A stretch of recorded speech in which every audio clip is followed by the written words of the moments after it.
where we can spend our time. And I want to invite our next speaker, who is David now.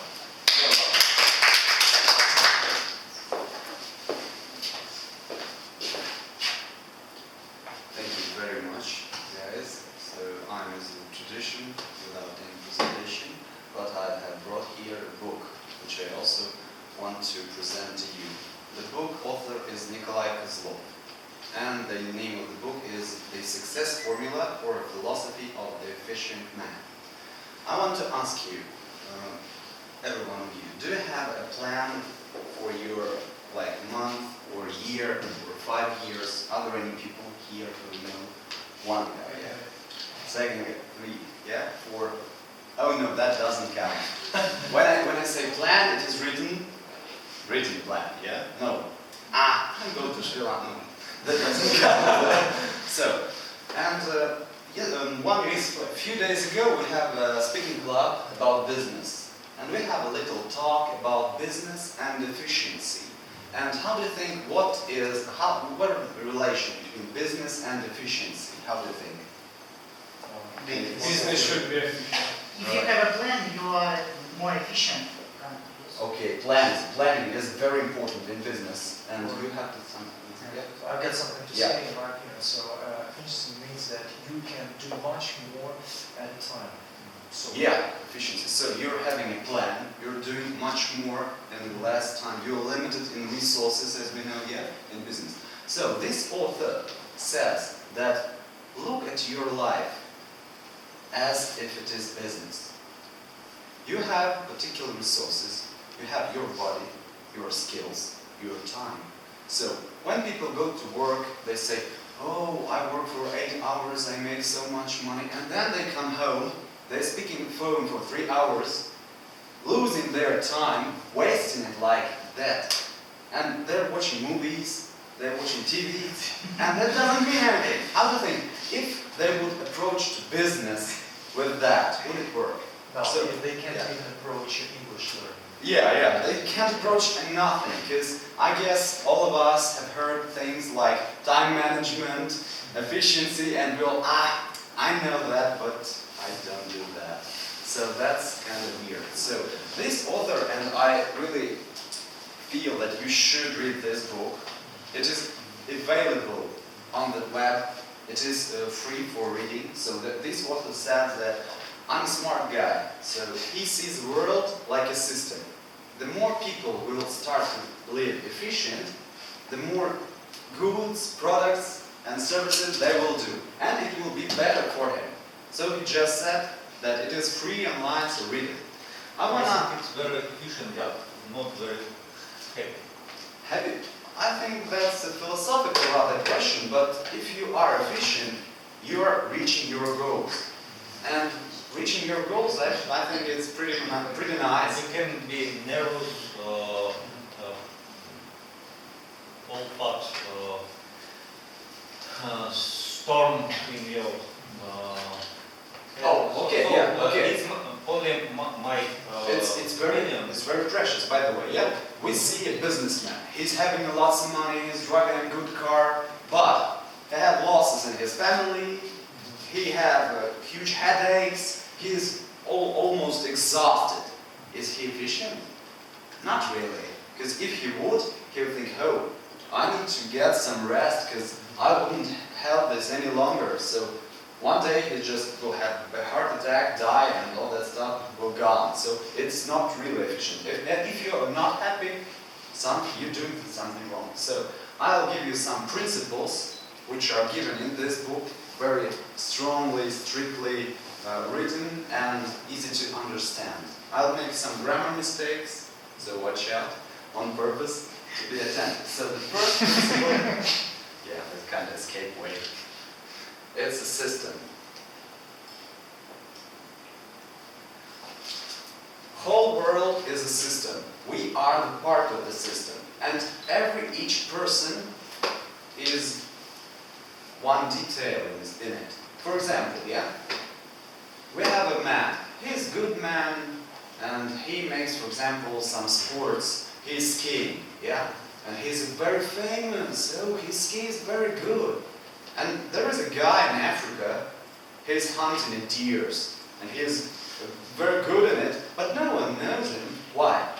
He is in a different system.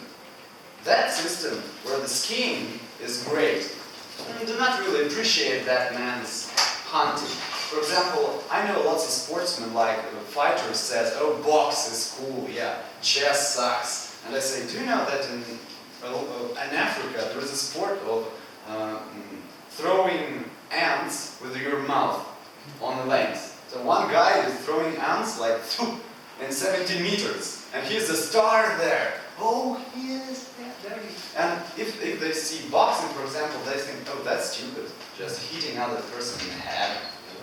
So we should look on the things like in system in general. And if you're working in some system, you should know the rules of that system. But also, this rule of system has another side, that you should look over the situation. For example, I'm making a shop business, yeah? I'm making my shop, and today a guy went to my shop and he just forgot his wallet. Let's say there is an option, I will take it. Yeah, I will have a little bit money, a little bit cash, but if I will not look through the system, like he will say, oh, I left my wallet. He will come, where's my wallet? I say, no, I don't know, okay. And he will say to his friend, guys, I've lost a wallet here. I think that guy stole it. And they will not go to my shop. So you should look further on the results of your actions. The second principle is the principle of result. Result.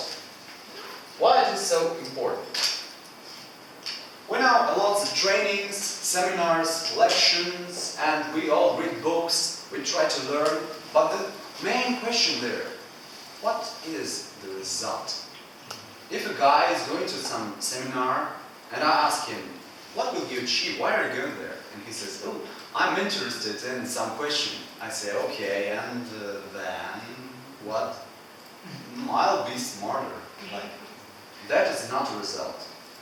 Businessman is interested not in a work to be done, like I'm a businessman, I need that wall to be broken. I don't really care how would they do that. I'm interested in wall is gone. So that's a result. If you do anything, like reading a book, you should know, I'm reading this book, for example, speed reading, and I will achieve that kind of results. You have read it, yeah, okay, you look, can I read fast now? No?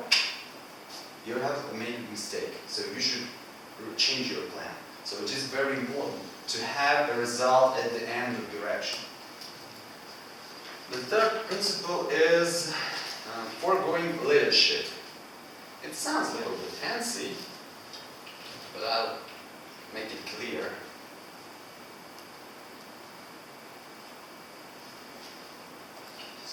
He said that if you're going to succeed, you shouldn't orientate on people like ordinary. You shouldn't look on the result they have now. You should look further, to live in tomorrow. For example, yesterday I had a meeting, there were lots of designers, web designers, and they were talking about trends.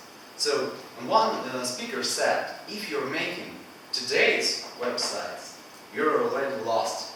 You should make the websites of tomorrow with the design that is on the edge. So then you will have the results. If you're making some websites like from 90s, no one will buy it really, so you're a bad designer then. And I thought, yeah, that's a really good idea. You should look further, like on the first edge of our sciences and so on. So the next principle is future orientated.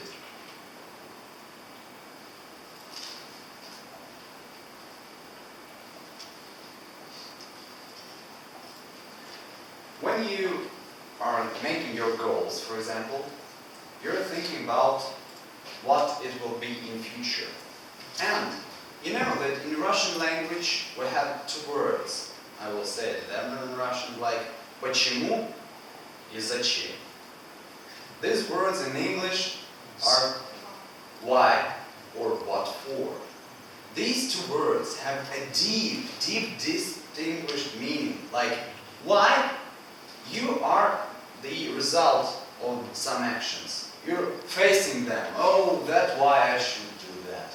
And what for I should do that. You're looking forward. You're orientated in future. So you think, aha, that for I. For example, this author also said that in post-Soviet states, the payment for their workers are paid for the job. And other big amount of money or small amount of money, it is for your job. In America and in Europe, in big companies, money are paid to make this person continue working there. So high top qualified personnel, they think they don't have enough money. They're just making environment for them to stay, to work, to make things. So that's a great differences between what for, and why.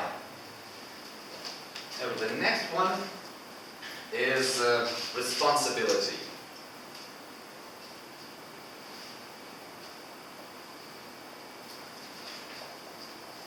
You know, always there's a saying that you should be responsible, you should do that. And what is responsibility? First of all, responsibility is for everything. Yeah, it sounds harsh, yeah? For example, I've been robbed. You're responsible for that. And the person, why? There is a robber. Hey, look at the clock. It was like 11 p.m. You're working in like dark streets, etc. You do not know control. So, really, you should do that or buy a gun. If you had a gun, maybe, do you want to rob me? No? Okay, I knew that. So, the result of any action of your or someone's bad boyfriend's behavior, of your living